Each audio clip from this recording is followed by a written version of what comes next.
What's up, man? Hello. I'm back again.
炎よ前はあ。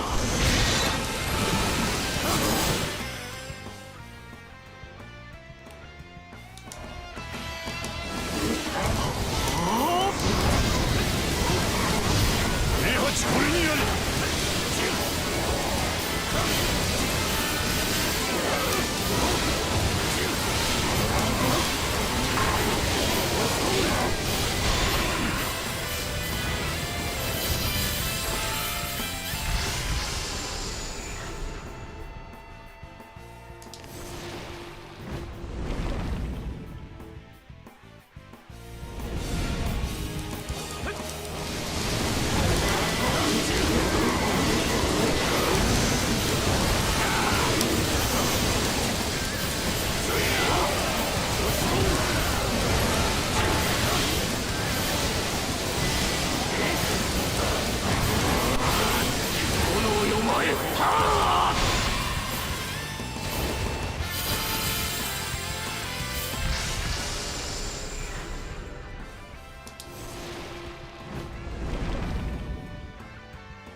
私が行こう。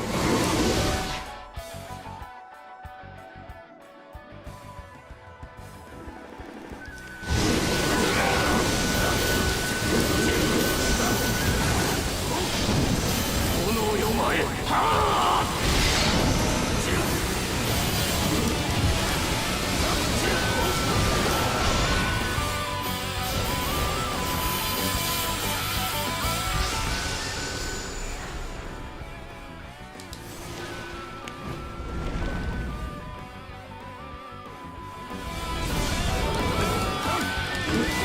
援護しよう。止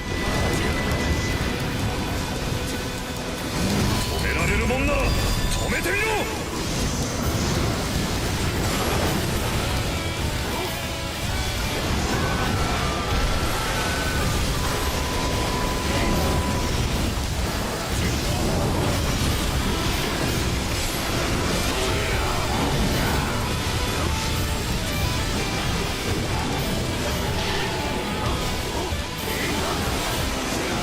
炎よ前はあ。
私が行こう。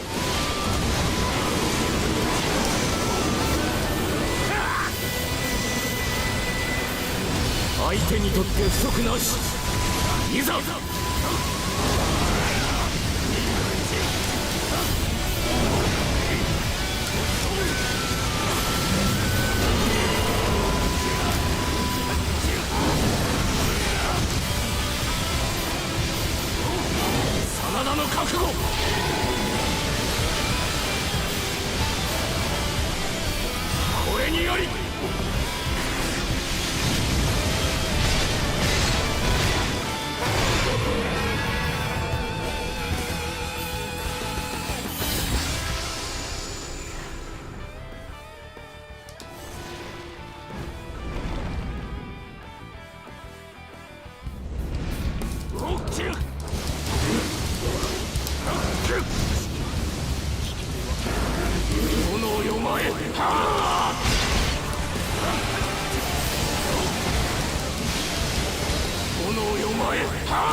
Rip.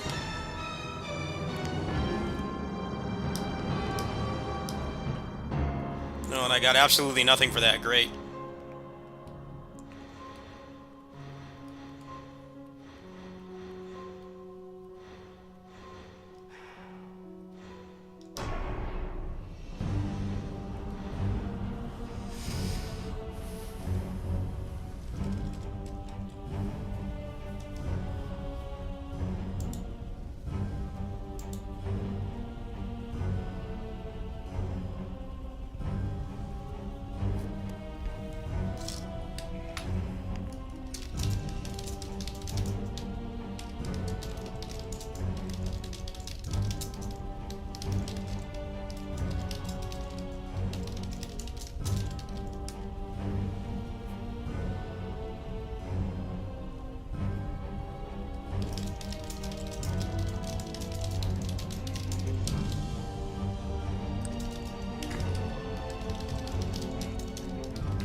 せんだ。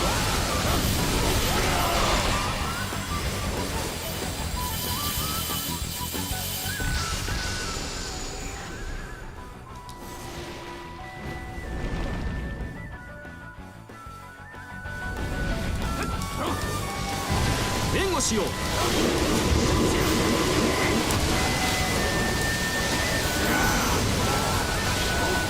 炎よ前。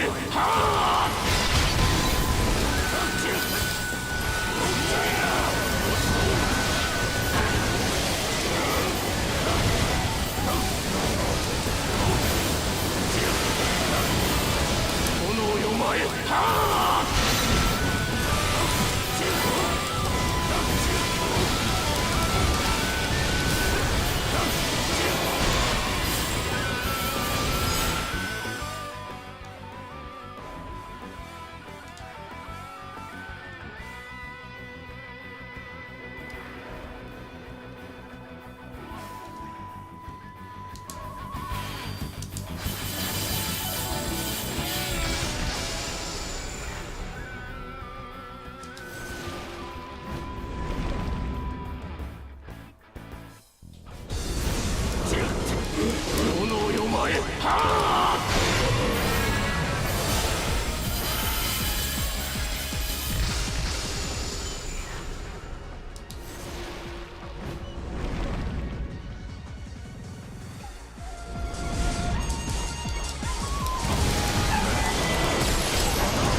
炎よ前。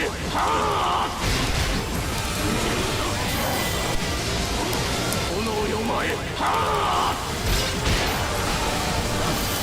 私が行こう。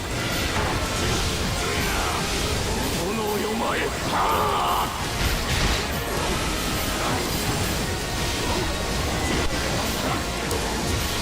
炎よ前。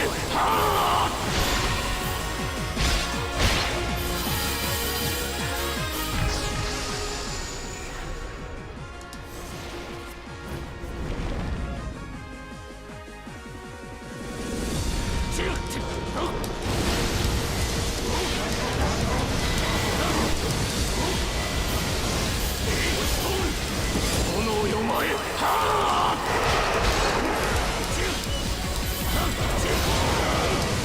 炎よ前。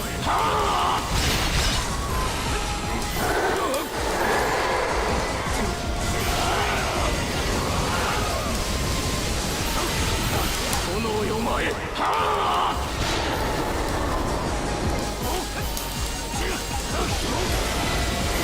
止められるもんなら止めてみろ。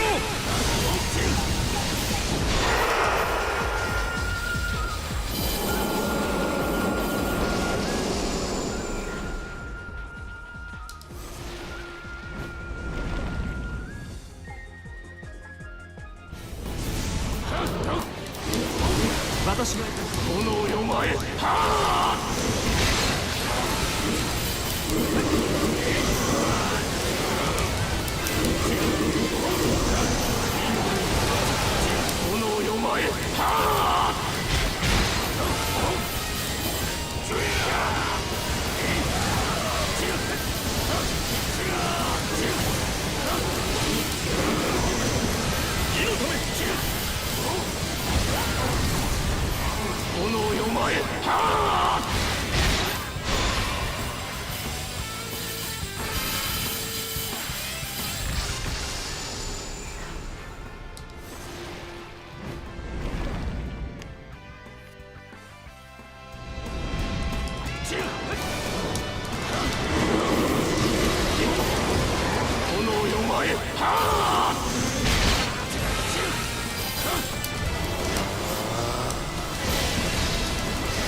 止められるもんなら止めてみろ。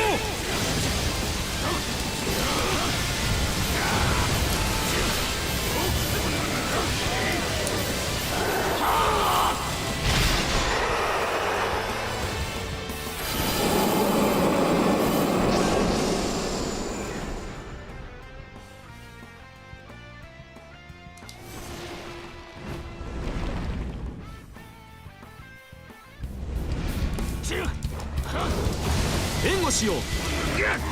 炎よ前。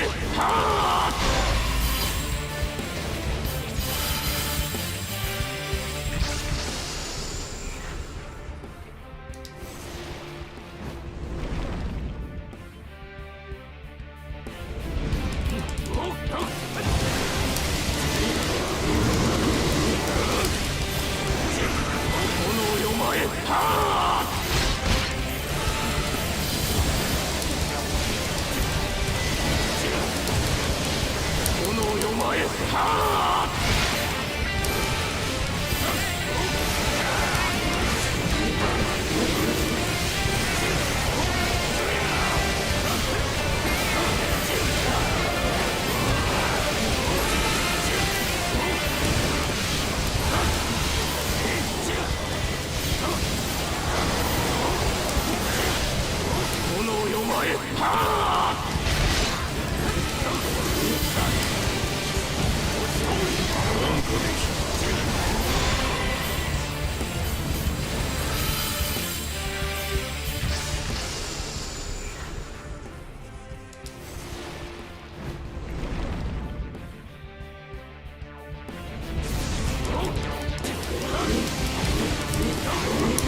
しよう。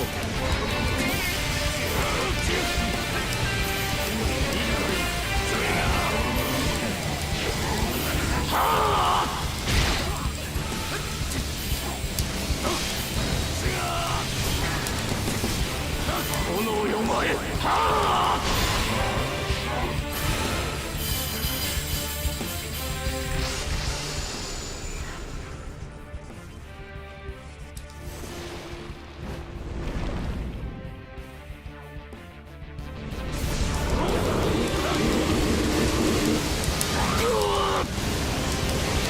相手にとって不足なし。いざ。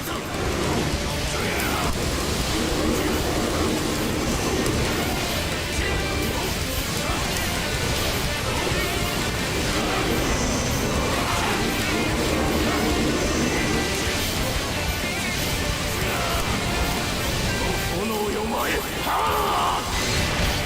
これより攻勢に出る。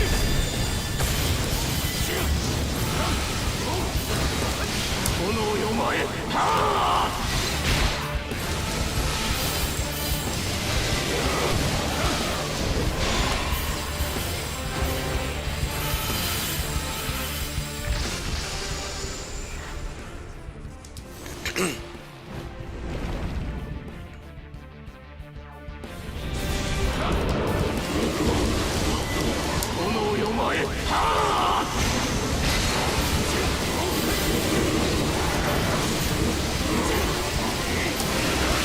炎よ前。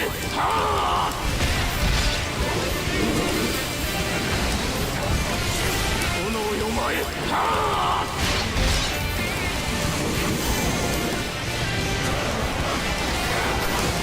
炎よ前。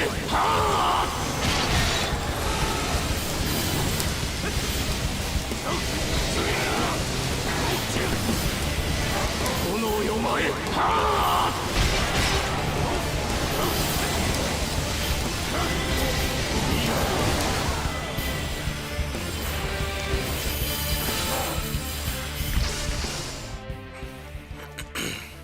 Yeah, that's how they make this game harder. It's just everyone's favorite.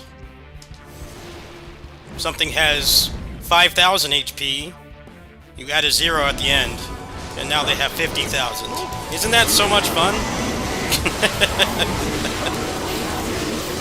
Classic video game difficulties. Difficulty trope is this game's hard mode in a nutshell.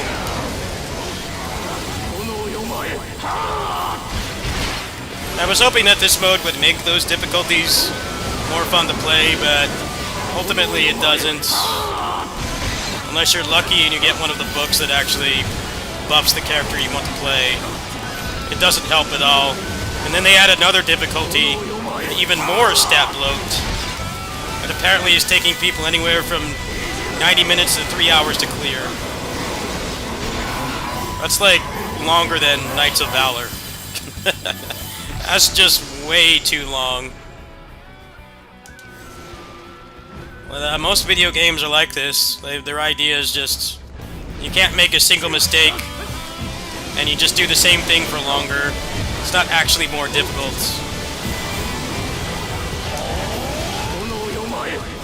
They really need to take a hit from other roguelikes. How you can make difficulties actually challenging, not have it be just stats. It's a bigger company than any of the popular roguelikes. they're a major studio and a publisher. They should be able to do it, but I don't know. Maybe the people that make this don't play the right games.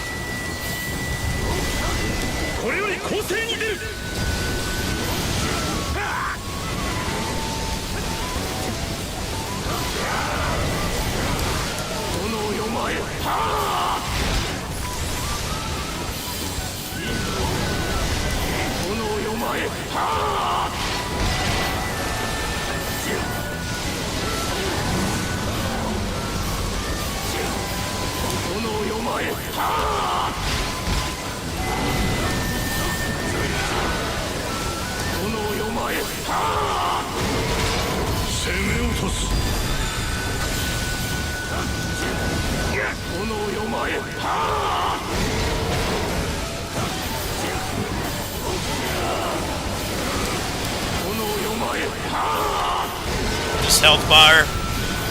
It's not moving. Been on the magic pixel for like a minute straight.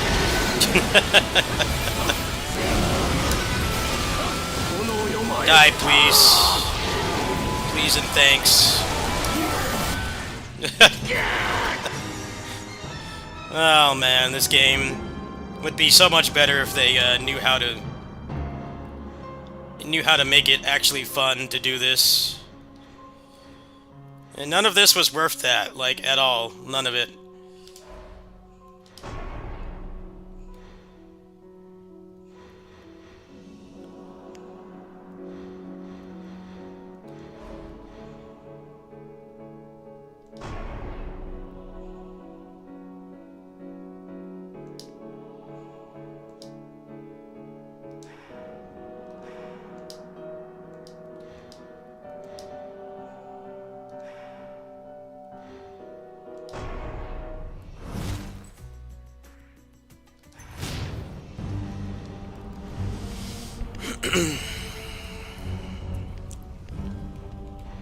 These things should be, like, way more powerful. These should be, like, exponentially more powerful. I think it would have been better if the currency that you got for this just went towards, like, permanent stat buffs. Maybe add, like, some kind of RNG to it to keep it interesting, but I don't know. It's RNG on top of RNG.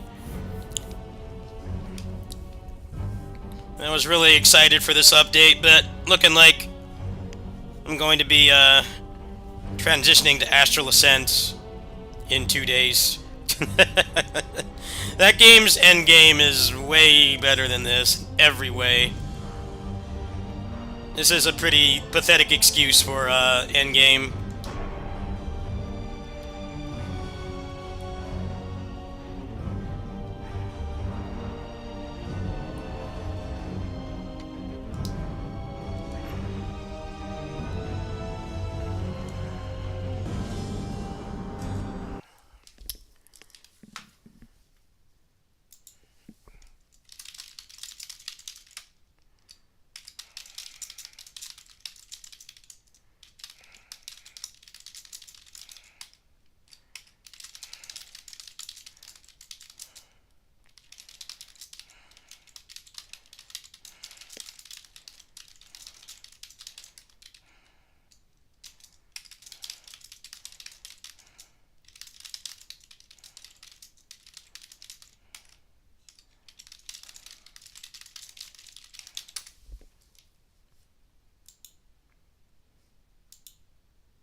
Well, maybe they'll do another update and they'll get it right next time.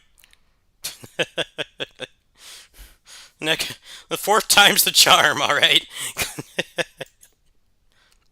I mean, it's kind of a cool concept how you basically tear your character down to, like, barely anything. It's just the reward is not worth it. That's the problem. It's also RNG, too, if you get anything. I mean, it's nice that they added a meta currency sync, but it would have been better if, like, every time you did that, you could choose to give yourself more attack or more cooldown or something. There's still not any reason to play on the harder difficulties. The only reason is to get better stuff in that new mode, but that's completely random too, so it's like it doesn't actually help. They need to rethink how they're adding to this the Warriors Abyss gameplay loop, because what they're doing is not working.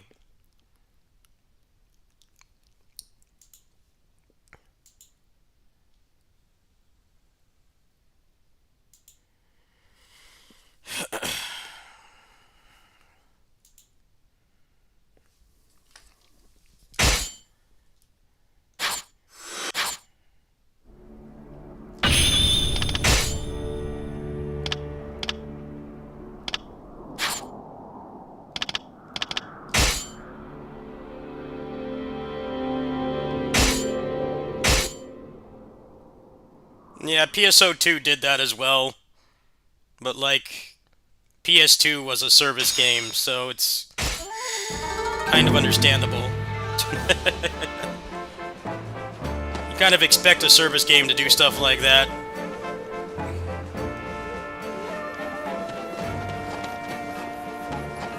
Hold on.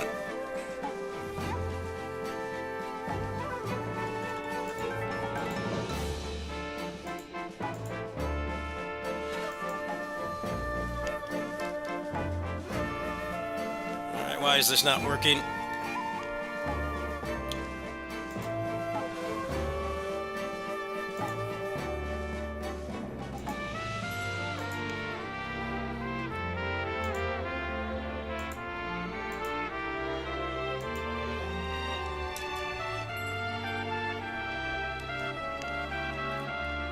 Yeah, I don't know how much longer I'll play that game, to be honest.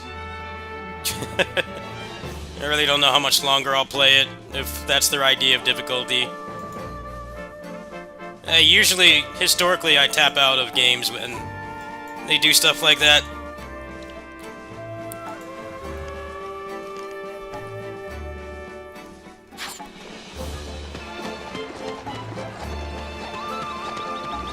This is all messed up. I don't know how to fix it.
Yeah, PSO2 did that as well.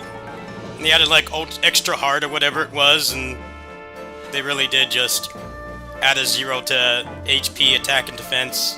And that was their idea of making it harder. Yeah, PSO2 was very guilty of that as well. Problem with Warriors Abyss is that they are like trying to increase the replay value. They're just doing it in the wrong way. I hear the hardest difficulty is it takes like 10-20 minutes to beat bosses. That's not an exaggeration. Like, I'm just not having fun at that point. I'm sorry. That's not my idea of fun. Especially in a roguelike where the point is supposed to be, like, ramping up quick. You're supposed to ramp up quick and have, like, a satisfying playthrough. And then do it again later. But, like, when you increase the stats that much, it defeats the purpose of it being a roguelike. Because instead it feels like a long-term grinding game. You know, more like an RPG or something where you have the same character over dozens of hours, not 30 minutes. But that's not what the game is like. That's the problem. That's exactly what it isn't.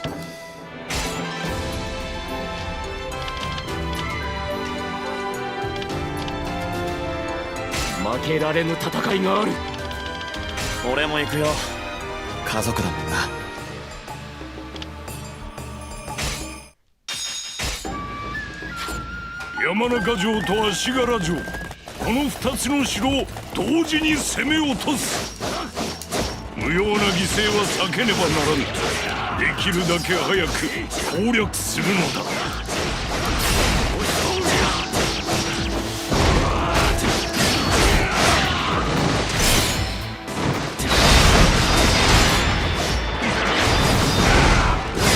足するな。さらに精進しろ。全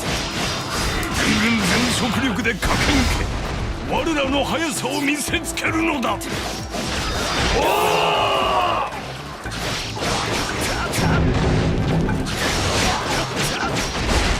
山中城と足柄城は対豊臣の最前線である。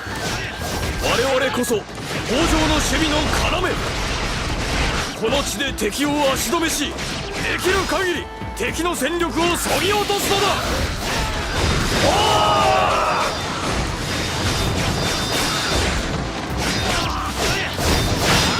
この戦に何より速さが求められている。正面から最短で突破し、一気に攻め落とす。迂回しつつ敵の士気を下げることこそ肝要。結果として戦も早く終わり、殿の御心にかなう。敵の予想を上回る速さで攻め上らん。敵は混乱し、士気も下げられよう。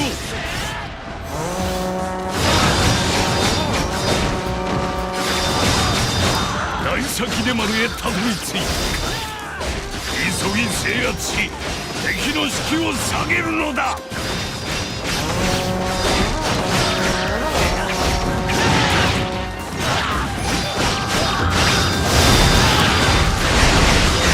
大崎出丸が奪われただと。まさかこれほど早く落とされるとは。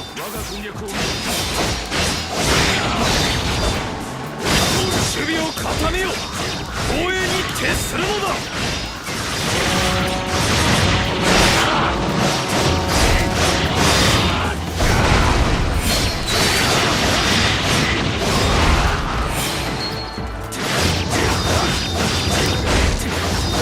うわっ！敵がもうこんなところまで。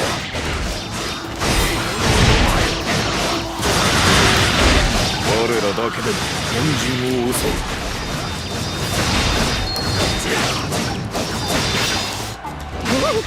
私を狙ってきたのか。持ちこたえられるだろうか。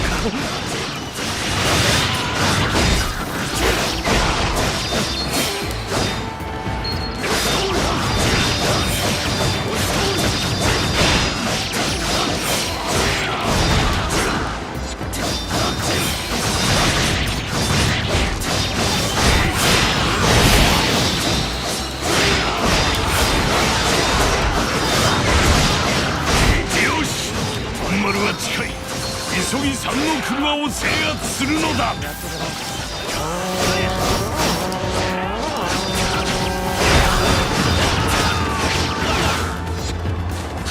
三の車が落ちただと。敵はもうすぐそこではないか。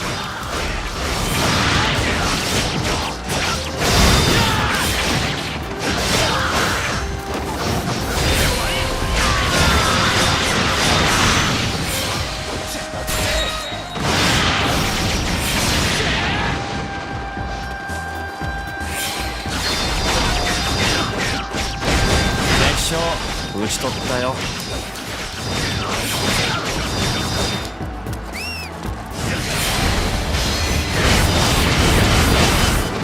さかもうこんなところまで敵が来るとはな。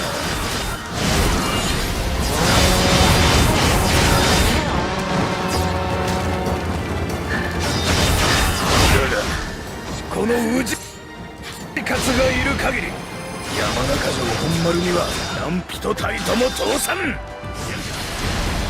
やはり強い。徳川さえ味方になってくれていれば。氏勝様まで退けられるとは、もはやこれ以上は。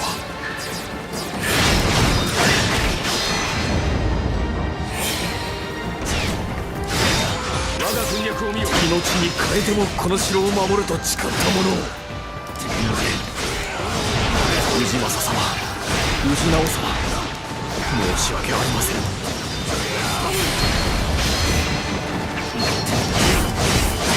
本丸へは絶対誰も通さんぞ。敵を倒すのみが忍びの技にある。ここは左術を用いる。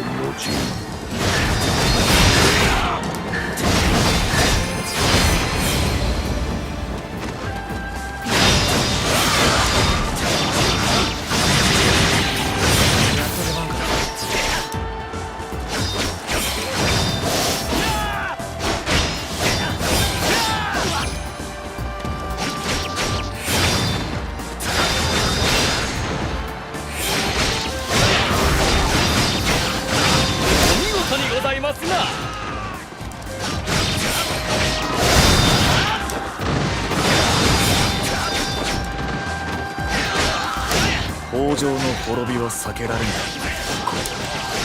豊臣の天下が定まります。お前は悔しそうだが、殿はそんなさまつなことは気にしておらぬよ太平がなればそれでよいと。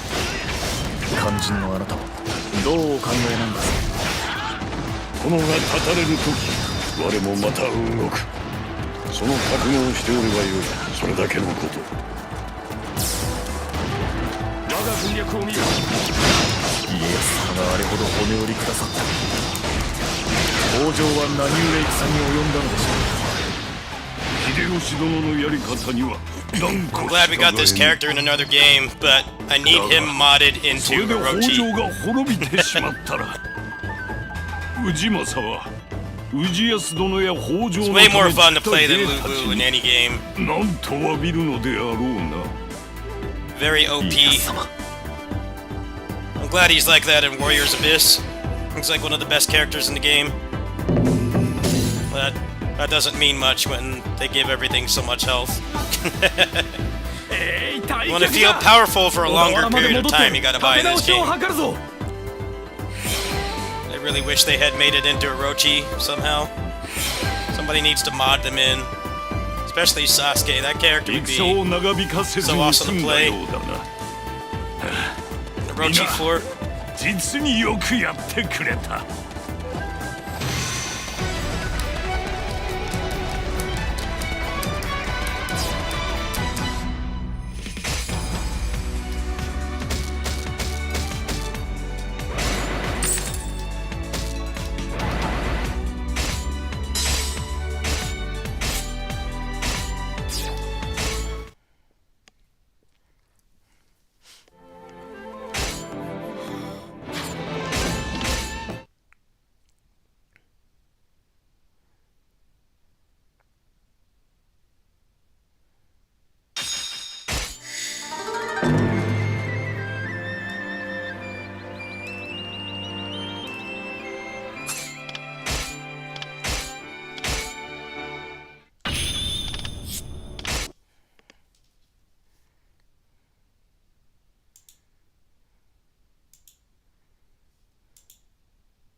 I wish that we had mods for Katana Engine games. I think you could make Warriors Abyss like a lot better. But the only Katana Engine game that's getting any kind of mods right now is Rise of the Ronin, and they're very primitive at the moment. They're nothing worth buying the game over again if you already had it on PS5. But they do have a mod loader up. It's mostly just skins for now, but hopefully something will come of that. It would be a pretty big deal if we could actually get full control over the games like that. We got that for RE Framework. We got that for the FF16 engine, Grand Blue Relink, Unreal Engine, of course, Unity. RE Engine is like broken wide open. It's like the main engine we need mod support for is the Katana engine. You get like Dynasty Warriors Origins mods, Neo 2, pretty much all the action RPGs from Team Ninja. Hopefully we'll get some progress on that soon.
Yeah, that bald mod is something else, man.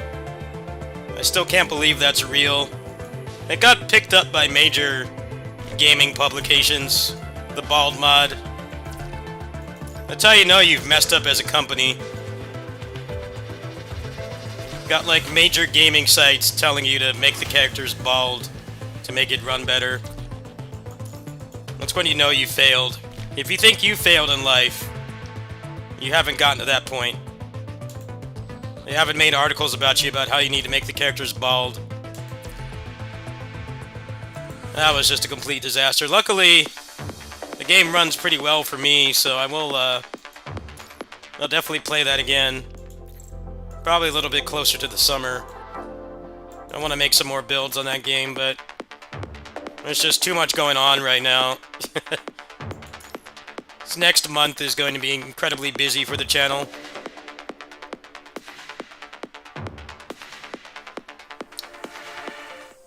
Lost Soul aside, Astral Ascent, Keyborg, and Towerborn are in like the next 2 days. And then May, I know I'm doing Lost Soul aside, even though I'm kind of cautious about that game because they've barely shown any gameplay. But I've been waiting for it for so long. I hope it's good. So probably once the summer starts, I'll definitely go back to Strangers. It's just not enough time, especially because it runs like garbage on Steam Deck. Steam Deck helps with the backlog, but only certain games.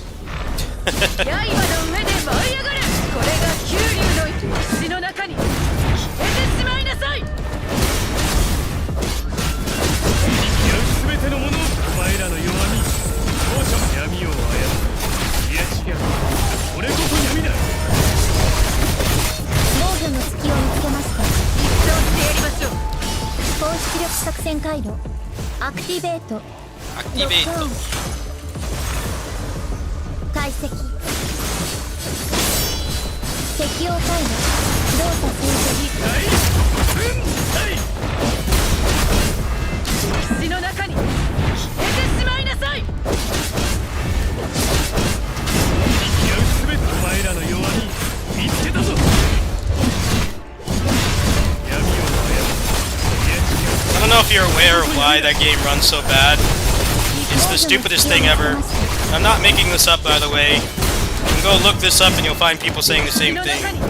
The basic generic bat in that game has like more polygons than like cutscene model Cloud in the FF7 remake games. I'm not making this up. There's like millions of polygons on the basic bat enemy for some unknown reason. I can't fathom why you would make a game like that, but they did. Which is why it's so demanding. And then also, to make it worse, if you have E-cores on your processor, then the game stutters and runs worse. You have to turn it off in your BIOS. Or use Process Lasso, which costs money. I'd pay for it, but I wouldn't recommend most people to do that. Yeah, that port is a mess, and then the game itself is also a mess.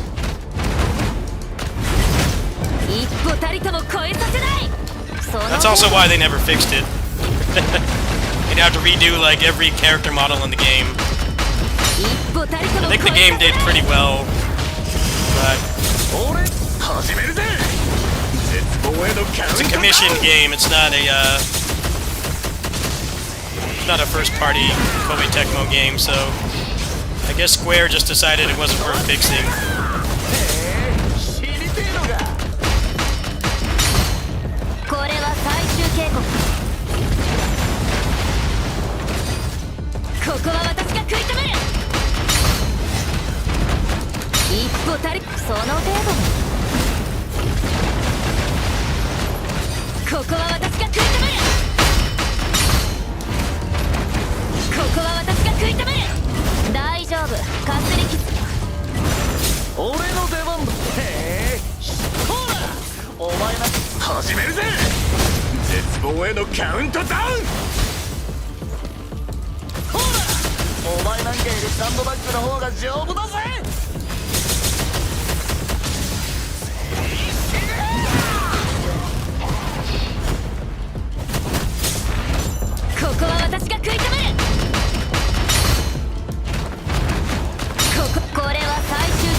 Stranger of Paradise has legit better builds than like Path of Exile, though.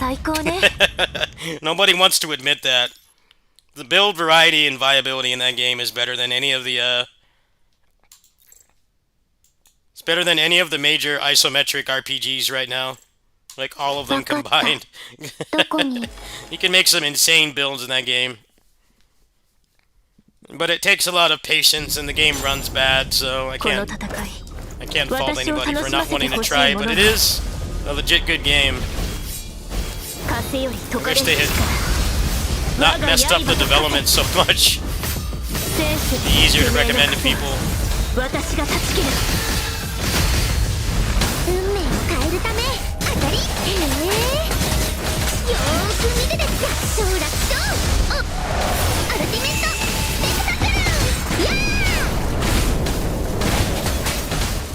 What's up, Gaijin? How you doing, man?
Well, I mean, to be honest with you, you should never skip a debut character. You need every character in this game. You should definitely get her, because it's not set in stone that they're gonna power creep them. I really don't think they will, because of how the Nier collab was, where they were the best characters for physical. You definitely shouldn't skip any characters unless you're like 100% free to play, like you don't spend any money on the game at all, like not a single cent. It's not recommended to skip characters in this game. That's the one downside to how this game is monetized compared to all the games with 50-50 pity. That's definitely a downside. You're expected to have every character. Well, less so now that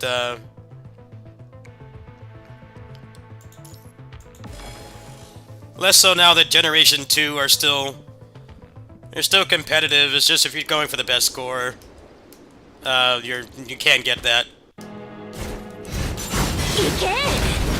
Well, I can't speak for your personal income or budget, but I think this game is worth spending money on. If you're gonna spend money,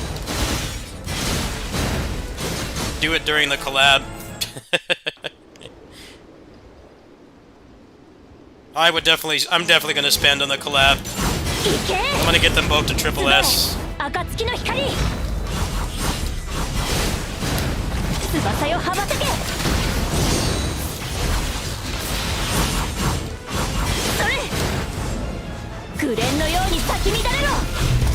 It doesn't cost much to play this game competitive. I don't know if you're... It's for budgetary reasons, but... I usually don't spend more than like a AAA game on this a month. Which, personally for me, despite my low income, is worth it. I've gotten hundreds of hours of fun out of this game. It only keeps getting better.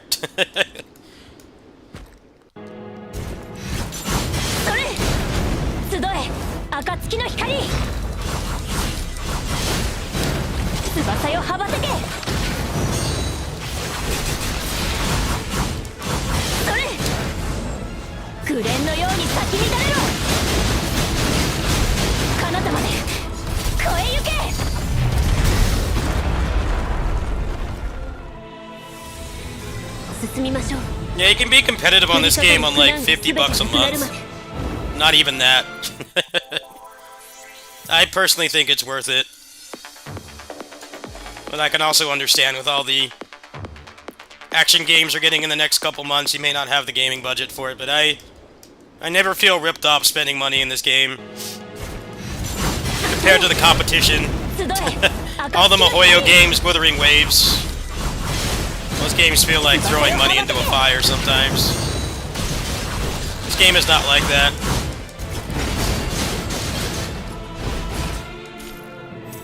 You get your money's worth when you support this game. You could easily buy another Duke for like 50 bucks. If you buy the right things.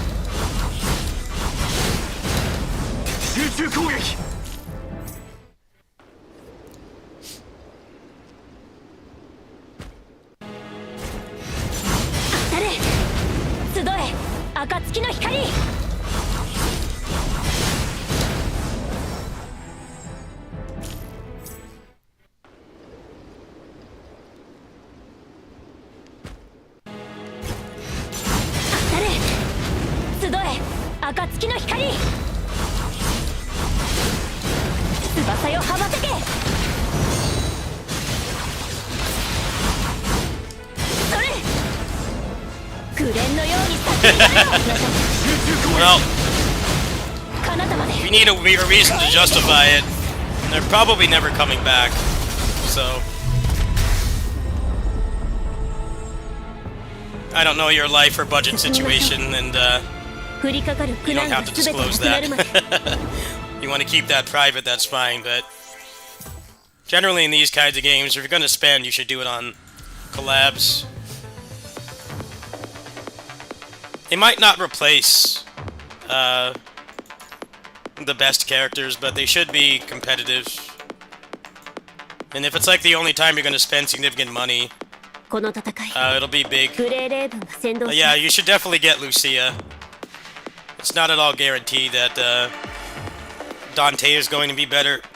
We'll probably be on par, but we're not going to know until tomorrow. Tomorrow is when the beta is for the CN version. Should have a better idea then.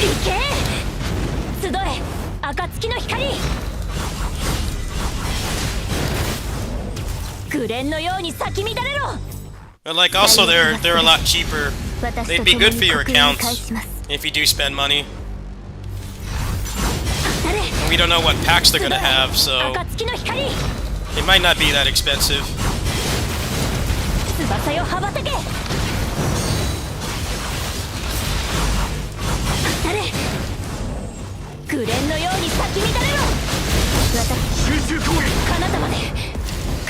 I mean, this game is worth spending money on if you can afford it. It really is. You know, the value for your dollar in this compared to the more popular games is really good.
け集え暁の光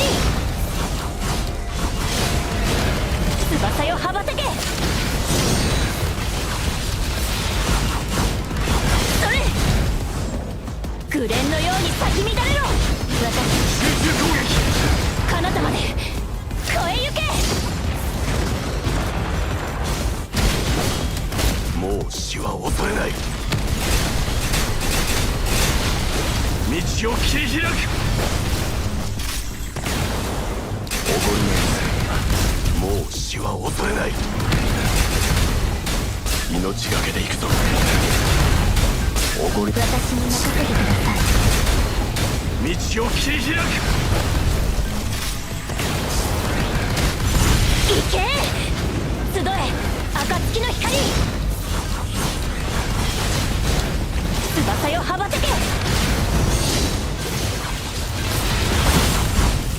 行けグレード私に任せ集中攻撃彼方まで超えゆけもう死は恐れない道を切り開くもう死は恐れない私に任せてくださ道を切り開くいそれ集え暁の光翼よ羽ばたけ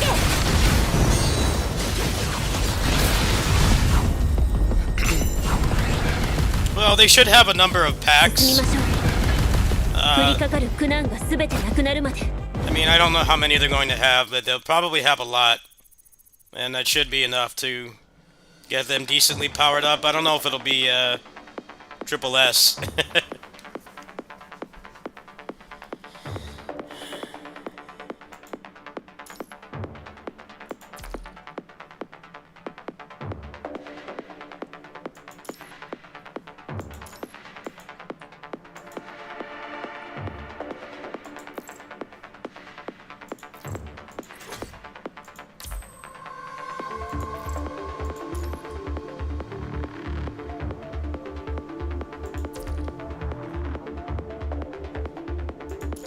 自分の任務を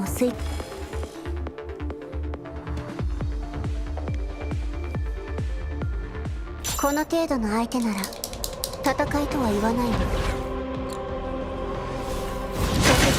抵抗なんて真実を受け入れなさいこの程度の相手なら戦いとは言わないの溶けて消えなさい包括動員すべき真実を受け入れなさいこれで終わりよ抵抗の終焉の音を聞きなさい当たれ集え暁の光翼よ羽ばたけ行け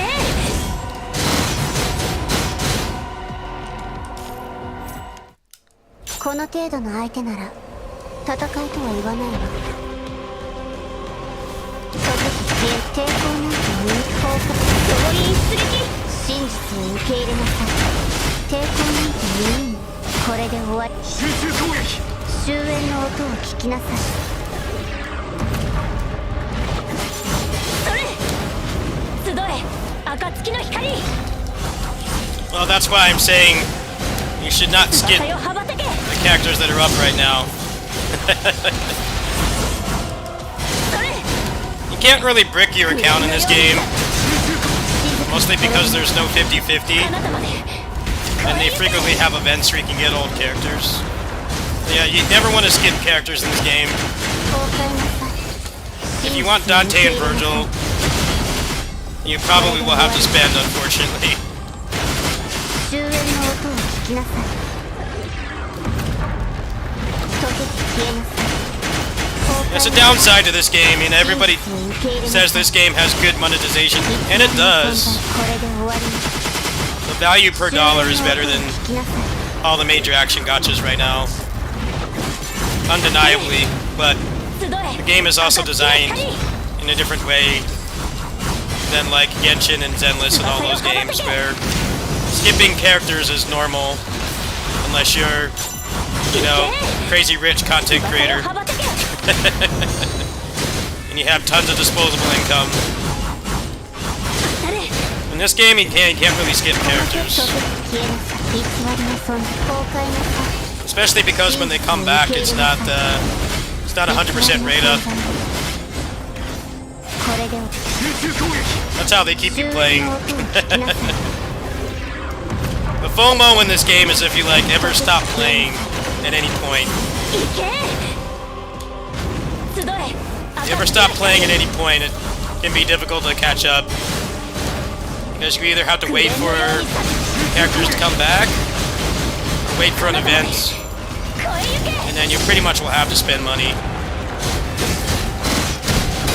もう死は恐れない Yeah, like on Zenless, for instance, you know, people are skipping the current character. They don't like her, they don't have the other characters.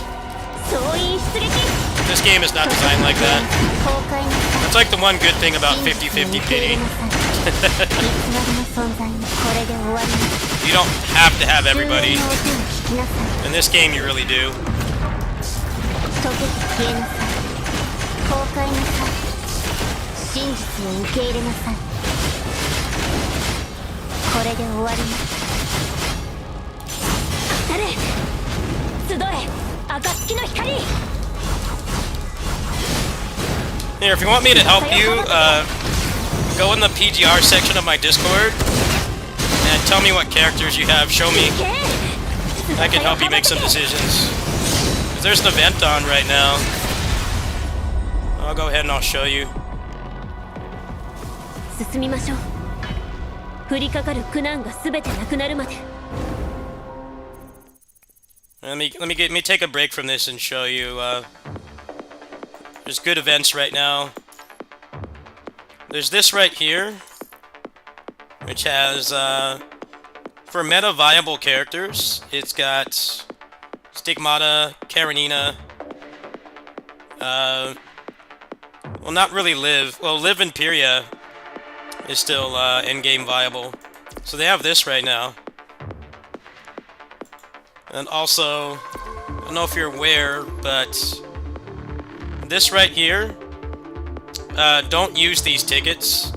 Don't use them at all, because next patch, in like 2 weeks, we're getting a free selector from here, and it will let you pick any character up to the patch before.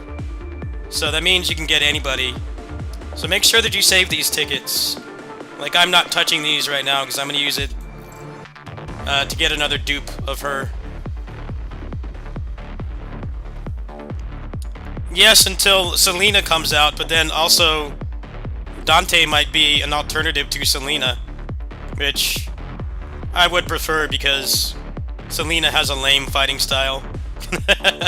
Personally, I don't like Selena's fighting style, but hey, everybody has different tastes, right? But yeah, she's gonna get replaced by Selena, but we'll find out tomorrow if Dante is competitive. My prediction is that he'll be fun to play, but the skill ceiling for him is probably going to be high. His rotation times may be long, so I don't know how good he's going to be for competitive modes. We'll see. He's probably just going to be like a lot of the other characters. We'll have some kind of... 先陣を切らせてもらうぞ Yeah, Virgil is physical, sorry. Yeah. It'll probably be like the other characters right now, where they have lots of moves, but you only use a couple of them when you're doing these competitive modes. 消えろ So maybe it won't be bad. Maybe they designed it with like that in mind, but 邪魔だ I personally don't care. I would rather use Virgil over Selena. 静かにしろ私の目の前から泡のように Selena playstyle looks mad boring. Not interested. I don't really care if I score a 海の底に few thousand points because I don't play as her. 静かにしろ。私の目の前から No, she's not power crept until next patch. 消えろ。 Next patch, Bianca is retired. この理論どけ邪魔だ。沈め。 Next patch is Lilith. そこに Lilith will replace Selena and this team, and then Bianca will get replaced.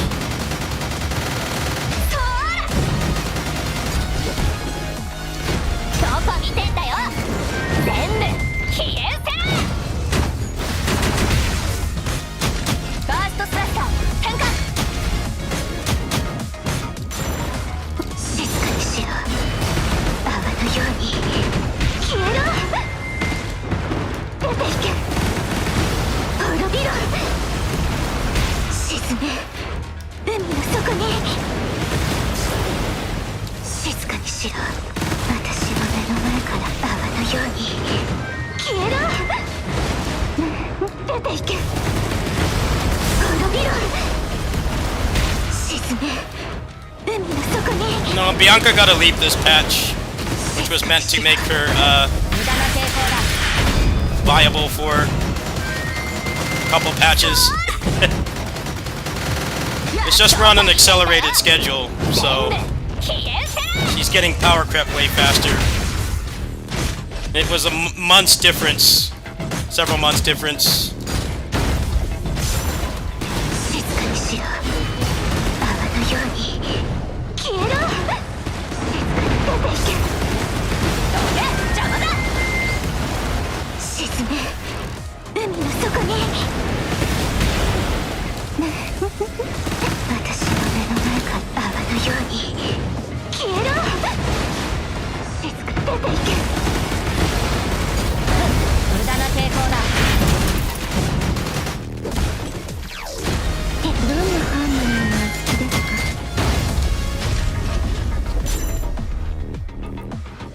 か。大したことねえ。別に褒められるようなことじゃ。 Yeah, Gaijin, show me your account. Just put like a video in there or take some screenshots, and I'll help you make some decisions.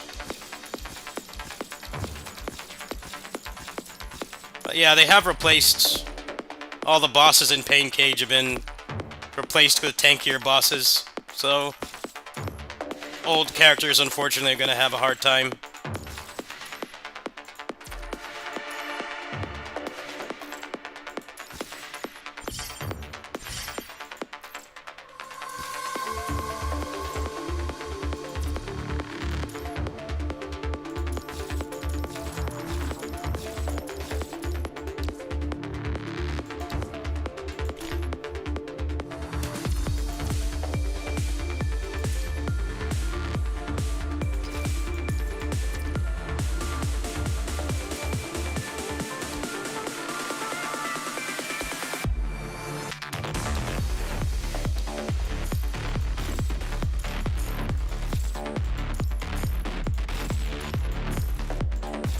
Tomorrow we'll know how good Dante and Virgil are. It should be tomorrow night. I'll probably make a community post about it or a video. I do have access to the CN server. I do have access to it, but they blocked the way that I made my account was through Bilibili, and they don't allow you to use the PC port on that anymore. So I retired that account.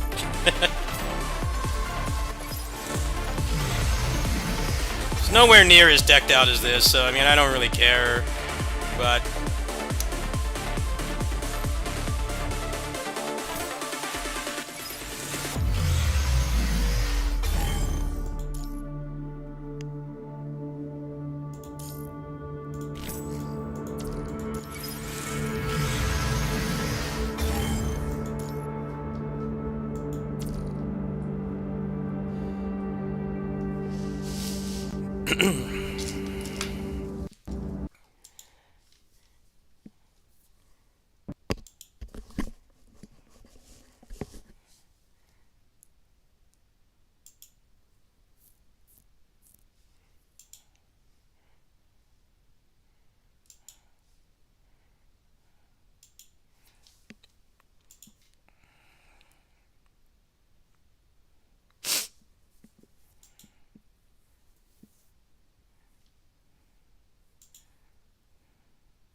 Actually, let me see when the beta is. Leona, give me a second here.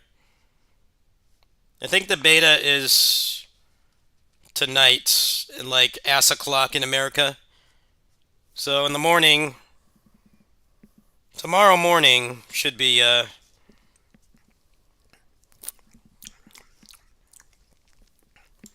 some info.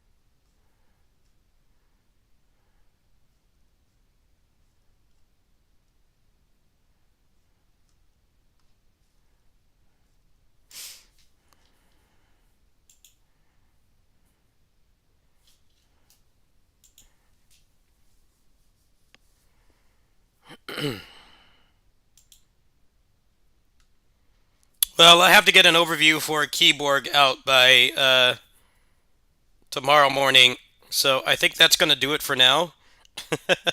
uh, it's not that I'm slacking on it; it's just that they like keep updating the game, and I've been grinding out meta progression. But I do need to get to that, so I think I'm going to cut it short tonight.